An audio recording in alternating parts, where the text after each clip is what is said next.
केबे एमिति लागिछि कि आपण गोटे प्रेशर कुकर भितरे फसी जाइछन्ती। गोटे पटे पाठ पढ़ार चाप, आर पटे परिवारर आशा, आउ एसबु मिसी धीरे धीरे हिट बढ़ई चलीछि।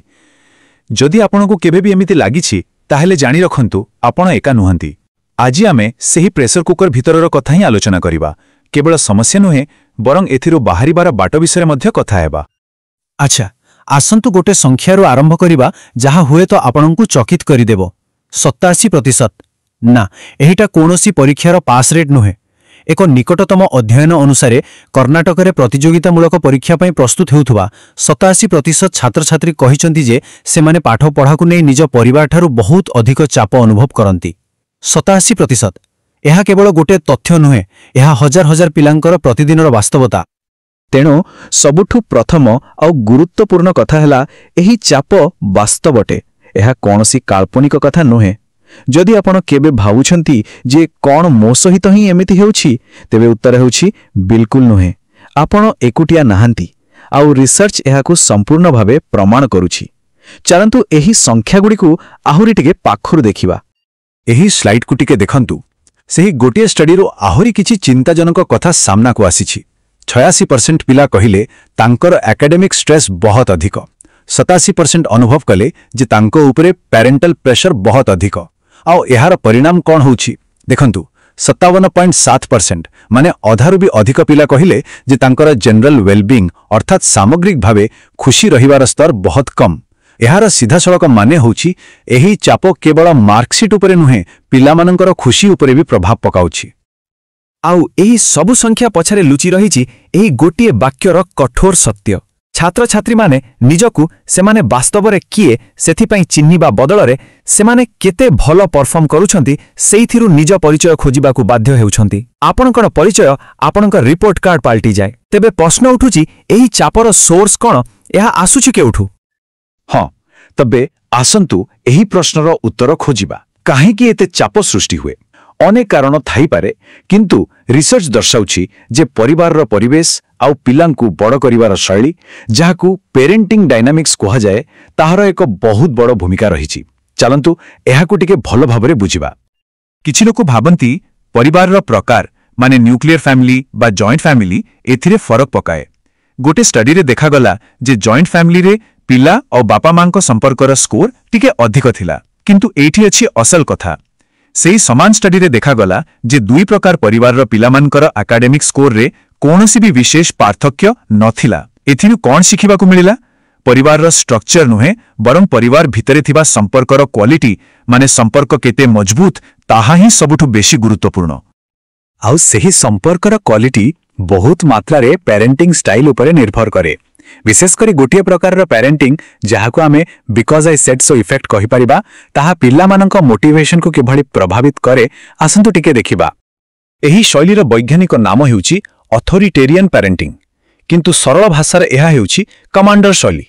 एथिरे नियम बहुत कड़ा, आशा बहुत अधिक, किंतु पिल्लार भावना बा दृष्टिकोण को विशेष गुरुत्व दिया जाय नाही। जेतेबेले पिलाटी पचारे काहेकि, उत्तर साधारणतः आसे कारण मु कहिली। एठी आदेश पालन करिबा उपरे जोर दिया जाए, आलोचना उपरे नुहे। किंतु एहार ठीक विपरीत आउ गोटे शैली अछि जाहाकु कहा जाए अथॉरिटेटिव पेरेंटिंग। आमे एहाकु कोच शैली कहि परिबा। देखंतु एठी मध्य नियम अछि, एठी मध्य उच्च आशा अछि, किंतु फरक हेउछि एठारे नियम सहित स्नेह, समर्थन एवं आलोचना भी अछि। एठारे पिला कोन भाबुछि ताहाकु सुना जाए। एहा जणे बॉस एवं जणे भलो लीडर भितरे थिबा फरक भଳି। जणे केवल आदेश दिए आउ जणे रास्ता देखाए। आउ एबे आसुछि सबुठु बड़ आश्चर्यकर कथा। रिसर्च स्पष्ट भावे देखाइछि जे जेतेबेले कमांडर शैली बा अथॉरिटेरियन पेरेंटिंग बढ़ी जाए, पिलार पढ़िबा पाई थिबा भीतरर इच्छा बा इंट्रिंसिक मोटिवेशन सेते कमी जाए।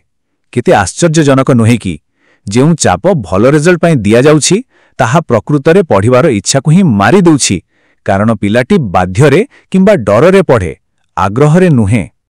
ठीक अछि, समस्या विषय रे बहुत कथा हैला। एबे आसंतु समाधान दिगरे आगेबा। केवल उपदेश नुहे बरं किछि विज्ञान सम्मत उपाय विषय जानिबा जहा वास्तव रे काम करे। एहा उभय पितामाता एवं छात्र छात्रींक पई लाभदायक।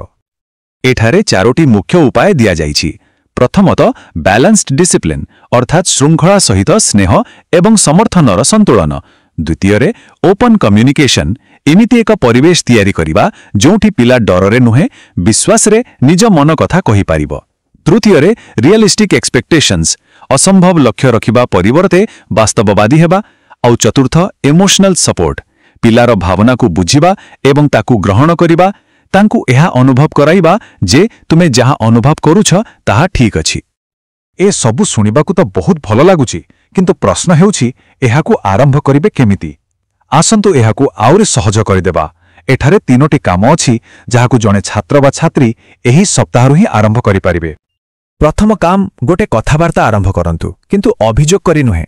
ତୁମେ ମୋ ପରେ ଚାପ ପକାଉଛ କହିବା ବଦଳରେ କହିବାକୁ ଚେଷ୍ଟା କରନ୍ତୁ, ଯେତେବେଳେ ରେଜଲ୍ଟକୁ ନେଇ କଥା ହୁଏ ମୋତେ ବେଳେବେଳେ ବହୁତ ଚାପ ଅନୁଭବ ହୁଏ। ଏହାକୁ ଆଇ ଫିଲ୍ ଷ୍ଟେଟମେଣ୍ଟ କୁହାଯାଏ। ଦ୍ୱିତୀୟରେ ମାଇଣ୍ଡଫୁଲନେସ୍ ପ୍ରାକ୍ଟିସ୍ କରନ୍ତୁ। ଧ୍ୟାନ, ଯୋଗ କିମ୍ବା କେବଳ 5 ମିନିଟ୍ ଶାନ୍ତିରେ ବସି ନିଜ ନିଶ୍ୱାସ ଉପରେ ଧ୍ୟାନ ଦେବା। ରିସର୍ଚ୍ଚ କହୁଛି ଏହା ଷ୍ଟ୍ରେସ୍ କମ୍ କରିବାରେ ବହୁତ ସାହାଯ୍ୟ କରେ। ଆଉ ତୃତୀୟରେ ନିଜ ଲକ୍ଷ୍ୟକୁ ରିଫ୍ରେମ୍ କରନ୍ତୁ। 95% ଆଣିବା ଏକ ଲକ୍ଷ୍ୟ, କିନ୍ତୁ ମୁଁ ଏହି ବିଷୟଟିକୁ ଭଲ ଭାବରେ ବୁଝିବି ଏହା ମଧ୍ୟ ଏକ ଲକ୍ଷ୍ୟ। ଫୋକସ୍କୁ ରେଜଲ୍ଟରୁ ପ୍ରୋସେସ୍ ଉପରକୁ ଆଣନ୍ତୁ। ଆଉ ଶେଷରେ ଆସନ୍ତୁ ସବୁଠୁ ବଡ଼ ପ୍ରଶ୍ନ ବିଷୟରେ ଚିନ୍ତା କରିବା। ଆମେ ଯେଉଁ ସଫଳତା ପଛରେ ଦୌଡ଼ୁଛୁ ତାହା ପ୍ରକୃତରେ କ'ଣ? କ'ଣ ଏହା କେବଳ ରିପୋର୍ଟ କାର୍ଡରେ ଲେଖା ହୋଇଥିବା କିଛି ନମ୍ବର? ବୋଧହୁଏ ଆମେ ସଫଳତାର ପରିଭାଷାକୁ ହିଁ ଭୁଲ ବୁଝିଛୁ। ପ୍ରକୃତ ସଫଳତା କେବଳ ପ୍ରଦର୍ଶନରେ ନଥାଏ, ଏହା ୱେଲବିଂ, ଗ୍ରୋଥ୍ ଏବଂ ଅଥେଣ୍ଟିସିଟିରେ ଥାଏ। ଅର୍ଥାତ୍ ଭଲରେ ରହିବା, ପ୍ରତିଦିନ କିଛି ନୂଆ ଶିଖିବା ଏବଂ ନିଜର ପ୍ରକୃତ ସ୍ୱରୂପକୁ ଚିହ୍ନିବା ଏବଂ ବଞ୍ଚିବା। ମାର୍କସ୍ ଆଜି ଅଛି, କାଲି ନାହିଁ, କିନ୍ତୁ ଜଣେ ବ୍ୟକ୍ତି ହିସାବରେ ଆପଣ କେତେ ଆଗକୁ ବଢ଼ୁଛନ୍ତି ତାହା ହିଁ ପ୍ରକୃତ ସଫଳତା। ତେଣୁ ଯିବା ପୂର୍ବରୁ ମୁଁ ଆପଣଙ୍କୁ ଏହି ଗୋଟିଏ ପ୍ରଶ୍ନ ସହିତ ଛାଡ଼ିଯିବାକୁ ଚାହୁଁଛି। ଟିକେ ଭାବନ୍ତୁ, ଯଦି ସଫଳତା ଏକ ଗ୍ରେଡ୍ ବା ର୍ୟାଙ୍କ ନ ହୋଇ ମାନସିକ ଶାନ୍ତି ଏବଂ ଖୁସିରେ ରହିବା ଏକ ଅବସ୍ଥା ହୋଇଥାନ୍ତା, ତେବେ ଆପଣ ଆଜି ନିଜ ଜୀବନରେ କ'ଣ ପରିବର୍ତ୍ତନ କରିଥାନ୍ତେ? ଏହାର ଉତ୍ତର ଖୋଜିବା ହିଁ ହୁଏତ ସେହି ପ୍ରେସର କୁକରରୁ ବାହାରିବାର ପ୍ରଥମ ପାଦ ହୋଇପାରେ।